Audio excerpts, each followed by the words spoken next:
सोचिए जरा, भारत में एक ऐसी जगह थी जो पूरी दुनिया के लिए ज्ञान का एक केंद्र थी।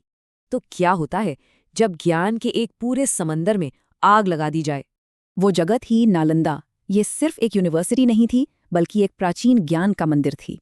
पूरे 800 साल तक एक ऐसा सुनहरा दौर जब ये ज्ञान का सूरज बनकर चमकता रहा। सोचिए, चीन, कोरिया, तिब्बत, मतलब दूर दूर से स्कॉलर्स यहाँ पढ़ने आते थे। यहाँ सिर्फ फिलॉसफी नहीं, बल्कि मैथ्स, मेडिसिन, लॉजिक, हर तरह की पढ़ाई होती थी। नालंदा की असली शान थी उसकी लाइब्रेरी धर्मगंज, मतलब सत्य का खजाना। अंदाजा लगा सकते हैं? कहते हैं यहाँ 90 लाख हाथ से लिखी पांडुलिपियां थीं। जब दुनिया के कई हिस्से अंधेरे में डूबे थे, तब नालंदा ज्ञान की रोशनी फैला रहा था। लेकिन फिर आई 12वीं सदी और इस ज्ञान के केंद्र पर विनाश के बादल मंडराने लगे। साल था 1193, जब तुर्क सेनापति बख्तियार खिलजी ने यहाँ हमला बोल दिया। कई साधुओं और विद्वानों को मार दिया गया और जो बच गए उन्हें भागना पड़ा। और फिर वो हुआ जो शायद इतिहास का सबसे बड़ा अपराध था।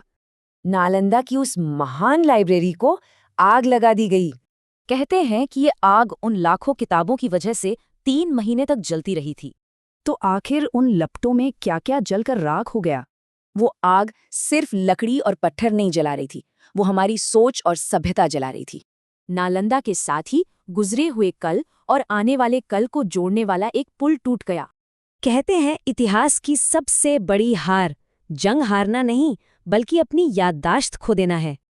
आज नालंदा के ये खामोश खंडहर हमें बस यही याद दिलाते हैं कि हमने क्या खो दिया। नालंदा हमें एक सबक सिखाता है, असली ताकत सेना में नहीं, बल्कि शिक्षा और सोच में होती है।